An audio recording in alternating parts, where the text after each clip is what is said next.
بات سمجھ آئی؟ اگر داڑھی بنا رہے ہو تو قیامت کے دن حضور کا سامنا کیسے کرو گے بھائی؟ جب حضور حوض کوثر پہ بلائیں گے اور جام کوثر حضور کے ہاتھوں سے اللہ ہم سب کو نصیب کرے۔ حضور نے پوچھ لیا اچھا پہلے یہ تو بتاؤ کہ میرے چہرے میں نقص کیا تھا؟ اللہ نے تو میرے اس داڑھی والے چہرے کی قسمیں اٹھائی، تمہیں کیا کمی نظر آئی کہ تم نے میرے جیسا چہرہ ہی نہیں بنایا؟ دعوے تو کرتے تھے میری غلامی کا، دعوے تو کرتے تھے میری محبت کا، تو تمہیں میرا چہرہ کیوں نہیں اچھا لگا؟ اور اس پر یہ بھی عرض کر دوں کہ داڑھی منڈوں کے سلام کا جواب حضور نہیں دیتے۔ حدیث مبارکہ میں ہے حضور علیہ الصلوۃ والسلام مسجد نبوی میں تشریف فرما تھے، ایران کے دو سفیر آئے اور ان کی داڑھی منڈی ہوئی تھی، اور جب حضور کے سامنے آئے میری طرف دیکھو، حدیث مبارکہ میں حضور نے یوں چہرہ پھیر دیا اور میں اٹھو اس کو مسجد سے ان کو باہر نکالو، انہوں نے خدا کی تخلیق کو بدل دیا ہے، میں ان سے بات نہیں کروں گا، میرے نمائندے ان سے بات کریں گے۔ مولانا مفتی رشید احمد صاحب نور اللہ مرقدہ انہوں نے لکھا ہے، فرمایا جو لوگ حج اور عمرے کے لیے جاتے ہیں روضہ رسول پہ جا کے سلام کرتے ہیں، حضور ان کے سلام کا جواب نہیں دیتے۔ جس طرح حضور علیہ الصلوۃ والسلام نے دنیا کے اندر داڑھی منڈوں سے چہرہ پھیرا ہے، مرنے کے بعد حضور کے دنیا سے پردہ فرمانے کے بعد بھی حضور کا عمل وہی ہے۔ تو اس لیے میرے محترم سامعین، میں آپ سے بس گزارش کروں گا کہ آج سے نیت کر لیں ہم انشاءاللہ پوری سنت کے مطابق داڑھی رکھیں گے، یہ ہے سنت کے مطابق، یہ میری طرف دیکھو، یہ ایسے اور اس کے نیچے کچھ نہ کچھ ہاتھ میں آ جائے، یہ سنت ہے، سمجھ گیا کہ نہیں؟ بخاری شریف کی حدیث ہے، حضور علیہ الصلوۃ والسلام یوں اپنی داڑھی مبارک مٹھی میں پکڑ کے صحابی سے فرماتے تھے جو زائد ہے اس کو کاٹ دو، اس کی اجازت ہے، سمجھ گئے ہو بات کہ نہیں؟ تو باقی جو چھوٹی داڑھی رکھتے ہیں یہ میری نظر میں سب سے زیادہ مظلوم ہے، مظلوم اس لیے ہے کہ تانے تو ان کو ہمارے برابر ملتے ہیں اور افسوس یہ ہے کہ ان کو ثواب کوئی نہیں ملتا، سمجھ آئیے بات کہ نہیں؟ تو فیشنی داڑھی پہ کوئی ثواب نہیں ہے۔ حضرت پیرانہ پیر شیخ عبد القادر جیلانی رحمۃ اللہ علیہ رو رہے ہیں، یا اللہ قیامت کے دن اعمال اچھے ہوں تو ٹھیک ہے، ورنہ نبینا کر کے اٹھانا تیرے محبوب کے سامنے شرمندہ نہ ہو جائے۔ تو ہم نے بھی تو محبوب کا سامنا کرنا ہے نا، حوض کوثر پہ حضور ناراض ہو گئے تو پھر کیا کریں گے؟ اس لیے بس میری آپ سے گزارش ہے کہ یہ نبی کی سنت کو چہرے پہ سجائیں، کریں گے نا؟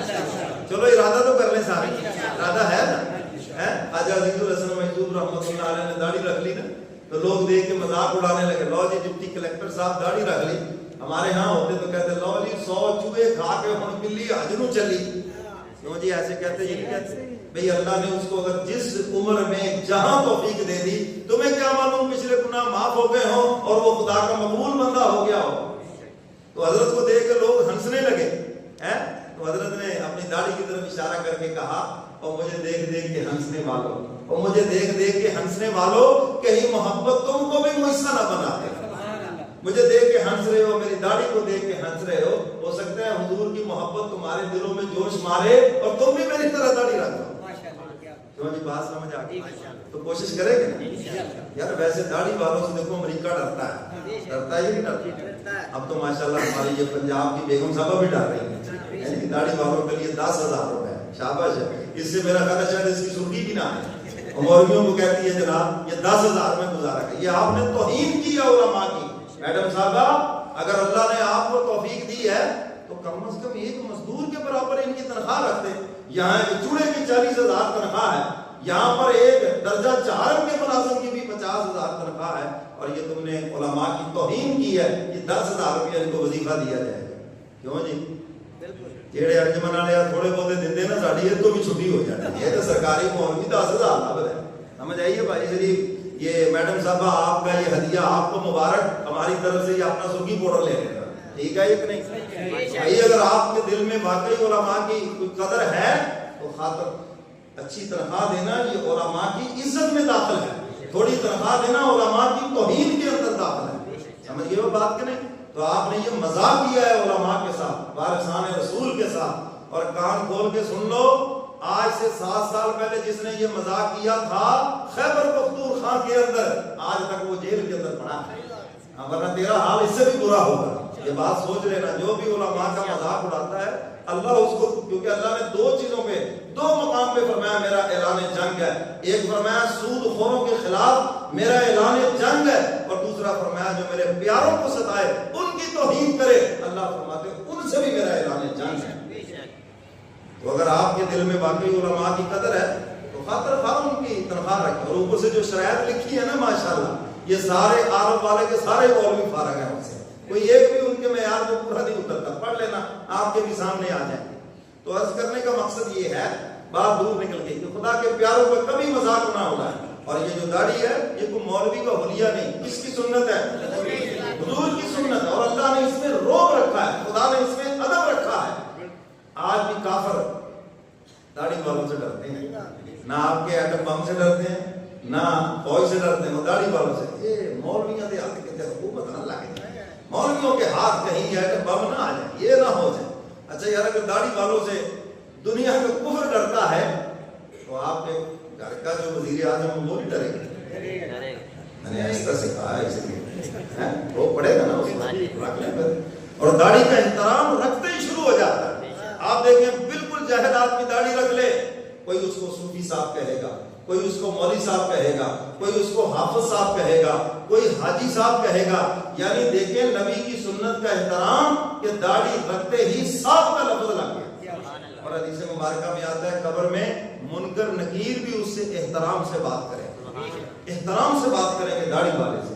تو اس لیے میرے محترم سامعین, یہ نبی کی سنت ہے اور اس کو نبی کی سنت سمجھ کر رکھیں, فیشن بنا کر نہیں.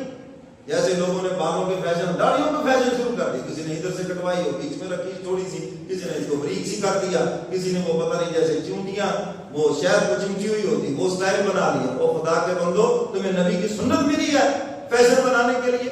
تو شاعر اس لیے دعوت فکر دے رہا ہے, اندھیروں میں چراغے حق جلانے مصطفیٰ آئے, بتوں سے کچھ نہیں ہوتا بتانے مصطفیٰ آئے. سبحان اللہ.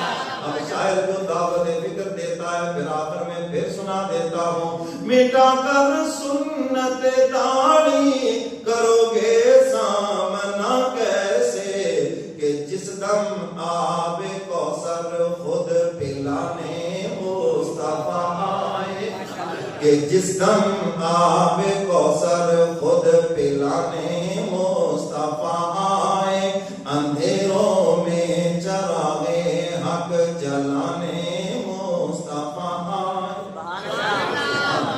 ساتھ ہی کہہ دو ماشاءاللہ. تو دل منور ہوتا ہے دو چیزوں سے.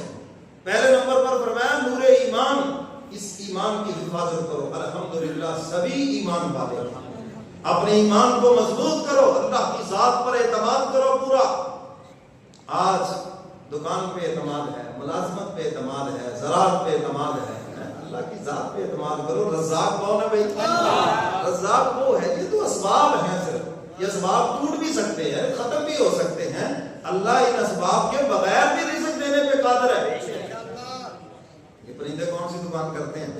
یہ جانور کون سی دکان کرتے ہیں؟ یہ شیر جو ہے نا یہ صرف گوشت کھاتا ہے, یہ کس قصاب کی دکان پہ جاتا ہے؟ گوشت کا, اس کو خوراک ہی گوشت ہے جی. اسی طرح اور جانور ہیں جو صرف گوشت کھاتے ہیں, تو اللہ ان کو رزق دیتا ہے. ہاتھی جو ہے کہتے ہیں تقریباً وہ 25 من کے قریب روزانہ چارہ کھا جاتا ہے, تو اللہ اس کی ڈیمانڈ پوری نہیں کرتا.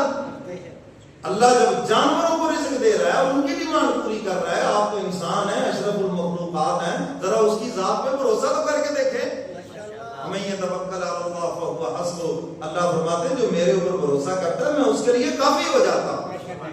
اگر کوئی ایک دروازہ بند ہو جائے میں 100 اور کھول دیتا ہوں, اس کے لیے کیا مشکل ہے. اگر کوئی ایک طرف سے خسارہ ہو جائے تو دل چھوٹا نہیں کرنا, کسی اور طرف سے اتنا عطا کریں گے خود حیران ہو جاؤ گے. ذرا اس کی ذات پہ اعتماد تو کر کے دیکھو گے.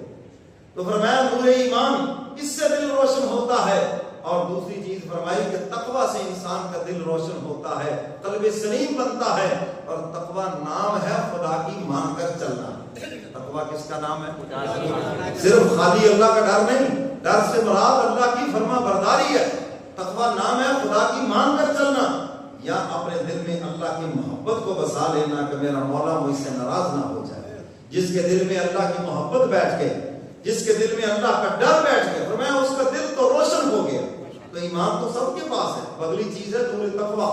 تقوی کے اندر کمی ہے, اور خدا کے ہاں جو بندے کی قیمت ہے وہ تقوی کے ساتھ ہے, جسم کے ساتھ نہیں, خاندان کے ساتھ نہیں, پیسے کے ساتھ نہیں, علم کے ساتھ نہیں. فرمایا ان اکرمکم عند اللہ